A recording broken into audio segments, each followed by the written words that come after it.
Assalamu alaikum. Today I am going to discuss about the ongoing escalation between Russia and Ukraine.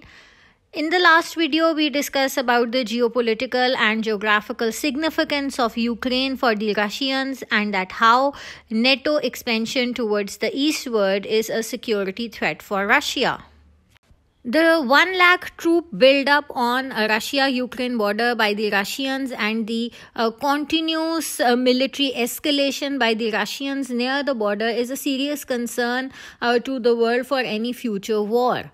On the other hand, we have seen that in the last week, when a written response was being given by United States to Russia, so Kremlin responded that our view was not taken into account seriously by the Americans or by the NATO. So there is a mixed response by the Kremlin as well, and they denied any future war. Now, recently, a significant development takes place when Xi Jinping, president of China, has met Putin in Beijing, and China has put up a united front with the Russians as President Xi Jinping joined Putin in opposing further NATO expansion in the eastward. So the two powers, they have called on NATO and the wording of their joint statement is very significant, as they said that the NATO to abandon the ideological approaches of the Cold War.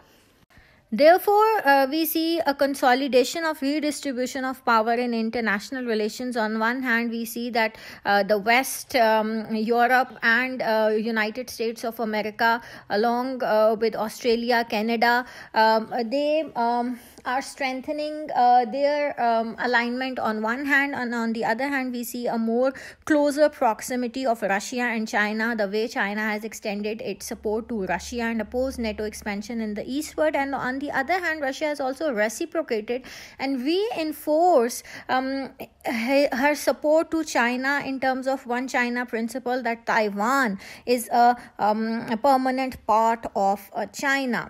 So now we can see that this Russia-Ukraine crisis, it has altogether reinforced the traditional alliances in international relations. But on the other hand, it is creating tensions between the major powers of the world like USA, Russia, China and the European states.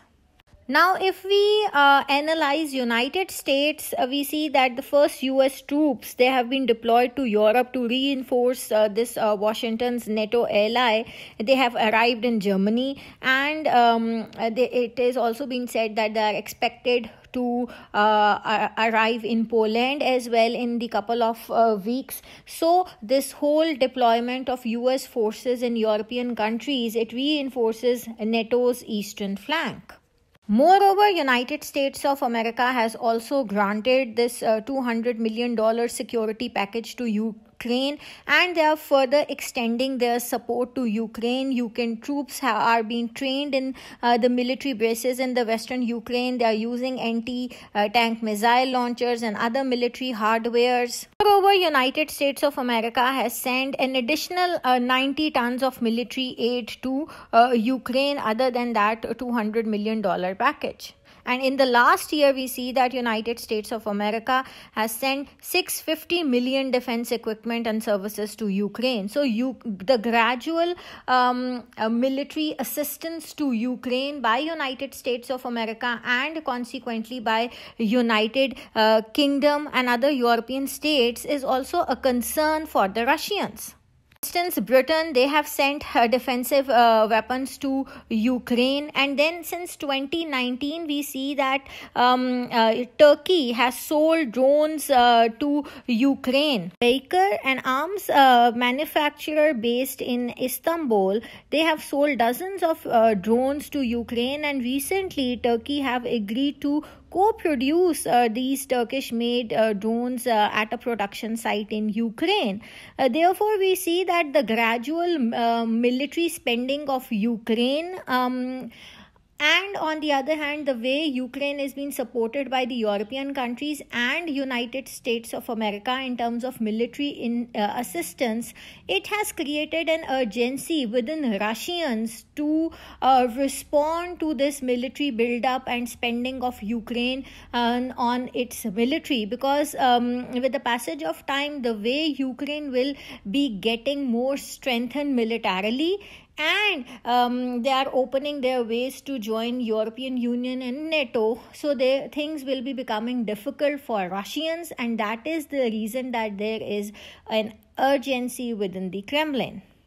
Therefore, hypothetically, Russia can opt three possible options, routes to invade Ukraine. One is the northern route. Russian forces could make advances towards Kyiv from Belarus.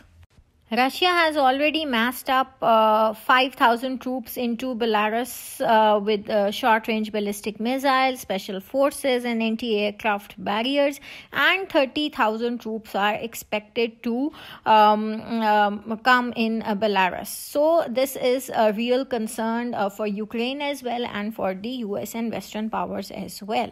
The second route is the central route from where Russia can invade Ukraine, and Russia can set up troops from the Donetsk city that is in the eastern Ukraine, and it is an industrial city as well. They can expand their boundaries towards the westward. The separatists fighting with the government of Ukraine since 2014 in the Donetsk region has self-claimed it as Donetsk Republic, and they are already being supported by the Russians. The third route is the southern route, where Russia can invade Ukraine by advancing towards the Kherson city, and eventually their troops can meet along the coast of the Sea of Azov. Fourth option is the targeted aerial strikes that Russia can conduct in the heartland of Ukraine. Another dimension to this recent escalation, and in a condition where Russia can invade Ukraine, it would have an economic fallout as well, and severe economic implications not only for Ukraine or Russia but for the European states as well. Therefore, it is widely acknowledged that any future Russia-Ukraine war could fuel a further massive rise in the oil and gas prices, especially in Europe.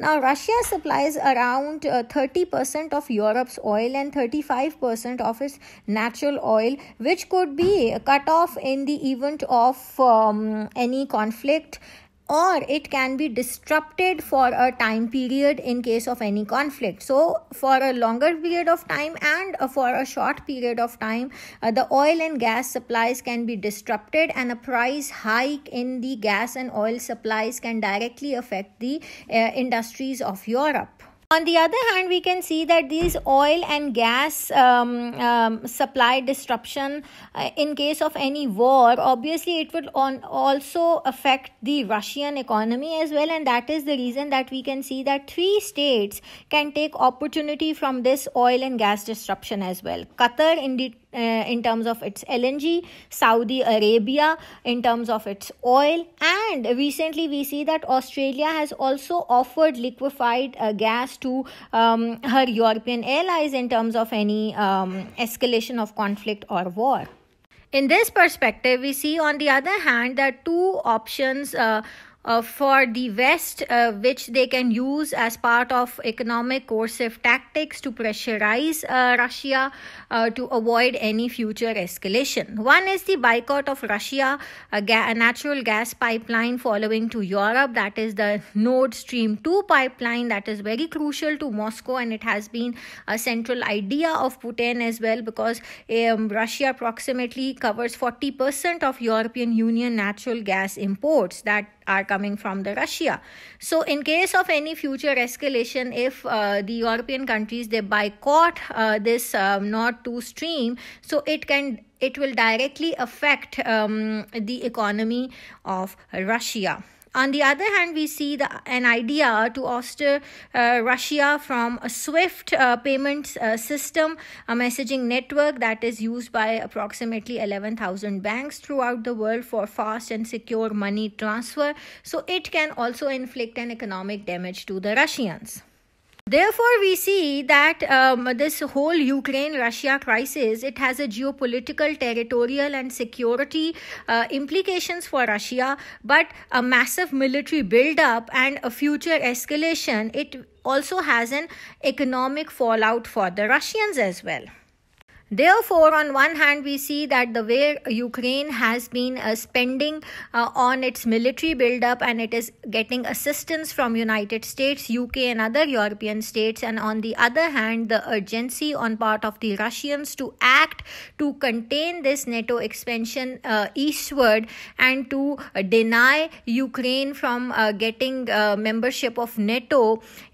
And the way Russia has reached out China and has got support of China in case of any future war, it has altogether made this Russia-Ukraine crisis more complex. And in the coming days, we can see more coercive acts on part of Ukraine and Russia as well.